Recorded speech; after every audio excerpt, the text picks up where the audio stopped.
the hard-working interns. We made them get up early today, apparently, our presence. Everybody's taking care of us, and man, we're talking Panther football. Cannot wait. FanFest was unbelievable, 55,000 people out there, and I cannot wait for Friday night when they get on the field in Buffalo for the first preseason game. Right now, we bring in another member of your Panthers. He came in smooth, man, on one of these, I don't even know, what are we supposed to call these little segues without the handle type deals? Yeah, this is the Uber round or whatever it's called. I just call it my two-wheelie thing. Your two-wheelie thing. That's what you call it. I couldn't even come up with that. Roman Harper joins us, man. But that's not hard to do. Like, I would think I would fall flat on my behind with that thing. Well, you definitely you're going to be real shaky at first when you get on it. It's gonna because it goes all off the pressure of your feet. So you kind of just more. It's all in your ankles and the heel, like your heels and like the balls of your feet. Good idea to start off on carpeting or grass or something as opposed to asphalt. I wouldn't even go. I would just stay in the hallway at first. Yeah, like where you can. I see. Off the walls. I like that. Stay in the kitchen. Because I got to go ski poles if I'm doing it. The only downfall is that it makes you really lazy. Like I'm saying, I'm watching TV with it under my feet, and I just stand up and just roll to the bathroom. I'm pretty lazy. Oh my God! So when you sit in the bathroom, do you actually still have it? Is it still under your feet? No, I put off. That's a visual that I didn't need, well, Jimmy. Quickly we go to a visual nobody wants. That's Roman Harper right now. Oh man, he's on the throne right now in my mind. All right, I need to change that up. Let's. Oh Lord. Let's talk. Let's have a crown in there. You know? Let's talk about camp, man. I love the makeup of this secondary. I mean, we bring in Tillman. You know, you've got you and Peanut, who are the wiser ones. I'll put it that way. I won't use any other words. You've got these young cats. We just talked to Benet. Josh Norman is getting after it and just getting better and better. Even Kirk Coleman comes in with a veteran presence. Like, this is a great, Trey Boston is a real good balance, young veteran mix. Yeah. I mean, do you guys feel that way too, that this thing is really being put together, I think, in a way that'll help everybody? Well, yeah, I like the guys that we got in the room. I think everybody cares about each other, so that goes a long way. Because not only do we care about each other, but we're competing every day. And we're competing for jobs, and everybody understands that, but it doesn't seem that way. We're all trying to get better every day. We're helping each other out. Guys like Peanut are teaching me things to add to my game. And when that happens, man, I love it. The young guys are still coaching me up, and I'm still learning from them every day of different things that how I can get better as well. And everybody's coaching not only up, down, sideways. Everybody's helping each other out. And Coach Wilkes has a great thing going right now, especially in that room. I mean, the talent is there. The talent is there. We got to be able to keep it together. We got to continue to try and get better and better and better. The young guys that had success last year, they can't just stop with that. They're continuing to be humble and hungry. We got to keep them going, and we're going to be just fine. And, a lot of times, this whole perception of, man, if Carolina could ever get their back four right, or back four, because the front seven.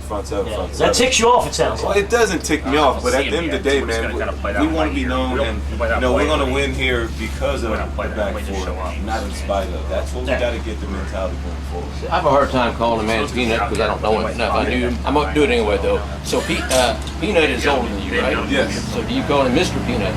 No, I like to call him Charles, but everybody calls him Peanut. He goes by Peanut, and he really doesn't go to Charles too much. So, you kind of call him just Peanut or Nut, whatever. Charles. Nut. Yeah. Sometimes you feel like a nut, sometimes you don't. Yeah. Oh man! All right, Roman Harper is with us here from your Carolina Panthers. This is some serious, hard-hitting journalism that's going on right now with us. Let's talk about the defense then, as a whole. You guys, I asked Benet this as well. Like, you guys finished, and we had Luke here. I asked him about it as well. You guys finished so strong last year. What was the difference? I think the difference was early in the season. Carolina had so much success the year before, so you think, oh man, they got it, and doing some same things, but a lot of personnel changes. We don't have the same position players, so from year to year, you kind of got to figure out personality-wise what fits you best. And I think we figured it out. Later by the last 6, 7, 8 games, we figured out. We're like, all right, well, look, we're going to not stop trying to be this or stop trying to do this. We're going to get some different guys in here, and this is what we're going to be. And we're going to get really good at these 2 or 3, 4 different calls. We really dumbed it down. I mean, we simplified it big time. And we just played fast, and we played faster than other people. And at the end of the day, sometimes as coaches, you can't get in the way. You're like, you know what? We got a better team than them. We're better. So let us get out the way and just let them go whoop them. Wow. And that's what you do sometimes. And man, coaching, you look really good as a coach when you do that. Absolutely. You know, I'm going to get out the way. You know what I mean? It would be like, you know, you and Ronda Rousey, and I'm Ronda Rousey's coach. I'm going to get out her way. Yeah, you don't have to do much coaching. Now, Yeah. how would you do if you were coaching me against her, though? Could you coach me up a little bit? Yeah. You know, What would you tell me? move around a lot. I move around like out of the ring. Leave the octagon. Move around a lot. Try not to, you know, try not to engage, you know.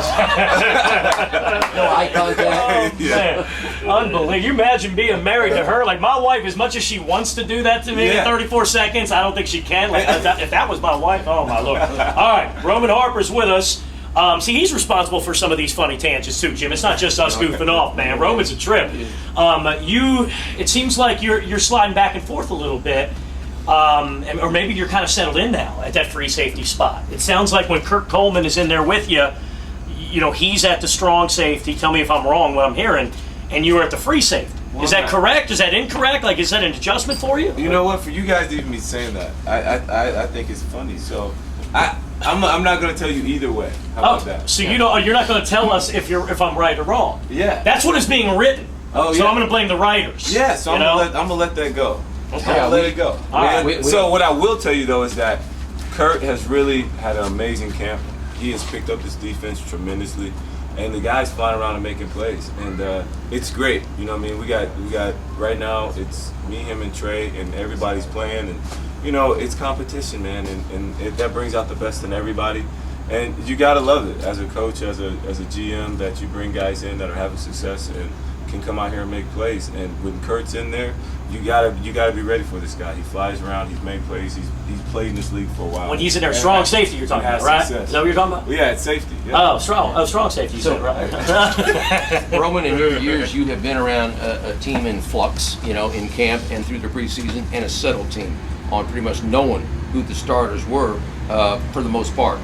How important is it to know for a team, not in camp necessarily, but halfway through the preseason, to know who the starters are? How important is that to you, to the guys you play with? And let's keep it at the secondary. How important is it to know who the starters are? Well, I think it's super important because you understand who you're going to be playing beside. I know how Josh Norman is going to play a certain route or certain positions or when receivers line up. I know how he's going to play it. And Josh Norman is on my side 75% of the time.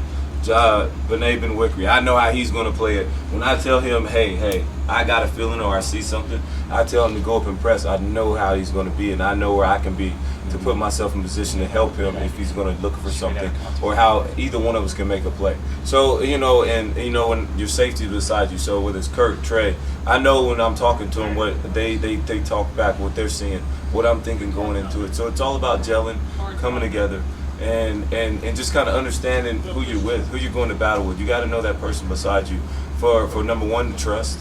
Number two is that you got to know their ability too, so you know them as a person, as a player, what their strengths and what their weaknesses are, and so we can kind of keep them out of position to do those things. Not sure how you'd answer that, but you did for sure. You said super important, as opposed to, hey, it's a team competition. It's always good to have competition, but for you, super important to know who your starters are. Yeah, I like to know who the guy I'm going to war with every day. You know what I mean? It just makes a difference because I know him, I trust him. I got to have this feel for this guy, and it's different when you're just putting different plugging and playing guys every week. It's kind of different. Last thing I would ask you about, since you would not reveal the positions that y'all are playing in that secondary, how about this one? Let me in on this. You're not with the Saints anymore. Nobody's listening.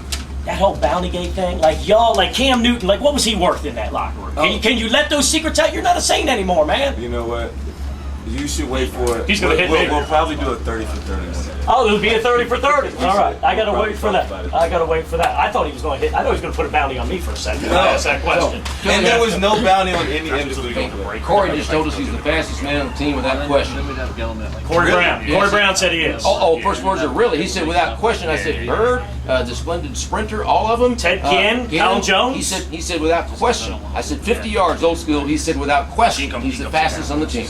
I would say Ted Ginn or my man Colin Cream Swole Joe. Cream Swole Joe.